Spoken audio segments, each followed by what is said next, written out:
নমস্কার বন্ধুরা, আমি সঙ্গমিত্রা। আমার এই নিরামিষ সহজ রান্না চ্যানেলে আপনাদের সবাইকে স্বাগত। আজ আমি রান্না করছি নিরামিষ দই পটল। আপনারা খুব সহজেই বাড়িতে বানিয়ে নিতে পারেন এই নিরামিষ দই পটল। আপনাদের যদি এই রেসিপিটি ভালো লাগে তাহলে লাইক এবং শেয়ার করবেন, আর রেসিপিটি কেমন হয়েছে কমেন্ট করে জানাবেন। আরও নতুন নতুন রেসিপি পাবার জন্য চ্যানেলটিকে অবশ্যই সাবস্ক্রাইব করবেন। ধন্যবাদ। দই পটল বানানোর জন্য প্রথমেই লাগবে পটল। এখানে আমি 6 পিস পটল নিয়েছি। পটলগুলোর হালকা খোসা ছাড়িয়ে নিয়ে দুপাশে চিড়ে নিয়েছি। এখন এর মধ্যে দিয়ে দেব সামান্য একটু নুন, দিয়ে দেব সামান্য একটু হলুদের গুঁড়ো। নুন আর হলুদের গুঁড়োটাকে ভালো করে মিশিয়ে নেব পটলের সঙ্গে। ভালো করে মিশিয়ে নিয়েছি, এগুলোকে আমি এখন রেখে দেব। এদিকে একটা মশলার পেস্ট তৈরি করে নেব। তার জন্য নিয়েছি, পেস্ট বানানোর জন্য নিয়েছি 6-7টা কাজু বাদাম, ছোট 3 টুকরো আদা আর 4টে কাঁচা লঙ্কা। এগুলো দিয়ে একটা পেস্ট বানিয়ে নেব। আর যা যা লাগবে আমি রান্না করতে করতে দেখিয়ে দেব। রান্নাটা আমি সাদা তেলে করছি, আপনারা চাইলে সর্ষের তেলেও করতে পারেন। তার জন্য প্রথমেই কড়াইতে দিয়ে দিচ্ছি সাদা তেল। তেলটা গরম হলে এর মধ্যে পটলগুলো ভেজে নেব। তেলটা গরম হয়ে গিয়েছে, এর মধ্যে পটলগুলো ভেজে নিচ্ছি।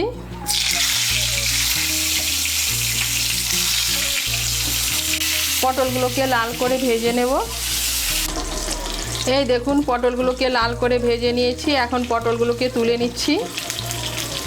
পটল ভাজার পর কড়াইতে যে তেল আছে এই তেলেই রান্নাটা করব। এর মধ্যে দিয়ে দিচ্ছি একটা তেজপাতা, দিয়ে দিচ্ছি একটা শুকনো লঙ্কা, দিয়ে দিচ্ছি গোটা গরম মশলা। গোটা গরম মশলার মধ্যে নিয়েছি 3টে এলাচ, 2টো লবঙ্গ আর 1 টুকরো দারচিনি। এলাচের মুখগুলো একটু ফাটিয়ে দিয়েছি। ফোড়নটা দিয়ে একটু নাড়াচাড়া করে নিয়ে এর মধ্যে দিয়ে দেব আদা বাটা, কাঁচা লঙ্কা বাটা আর কাজু বাদাম বাটা।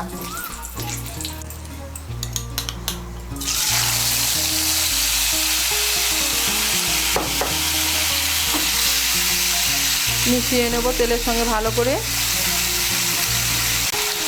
মিশিয়ে নিয়েছি। এখন এর মধ্যে দিয়ে দেব গুঁড়ো মশলা।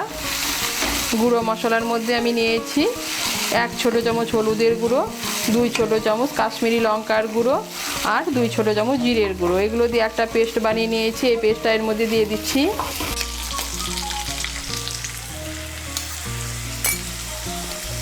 গুঁড়ো মশলাটাকে মিশিয়ে নেব ভালো করে।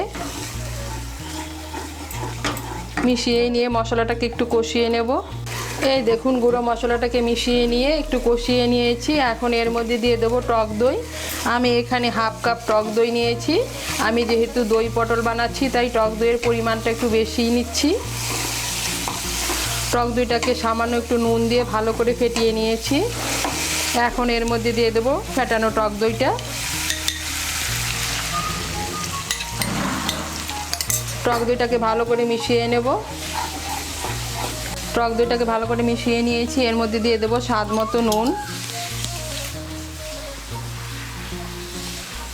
দিয়ে দেবো স্বাদ মতো চিনি।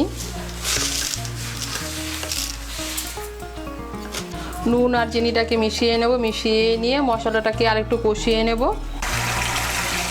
এই দেখুন মশলাটাকে আরেকটু কষিয়ে নিয়েছি। এখন এর মধ্যে দিয়ে দেবো ভেজে রাখা পটল।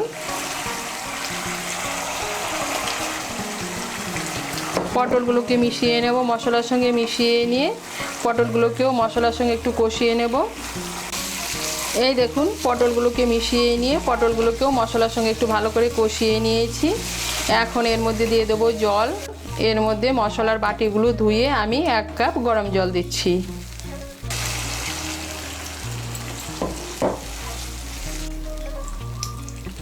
জলটাকে ভালো করে মিশিয়ে নেব। মিশিয়ে নিয়ে আঁচটাকে মিডিয়াম করে 10 মিনিটের জন্য ঢেকে দেব পটলগুলো সেদ্ধ হওয়ার জন্য।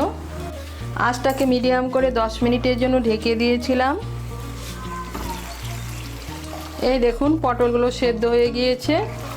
এখন এর মধ্যে দিয়ে দেব গরম মশলার গুঁড়ো। এর মধ্যে দিয়ে দিচ্ছি 1/2 ছোট চামচ গরম মশলার গুঁড়ো। দিয়ে দিচ্ছি 2টো চিড়ে রাখা কাঁচা লঙ্কা আর দিয়ে দিচ্ছি 1/2 বড় চামচ ঘি।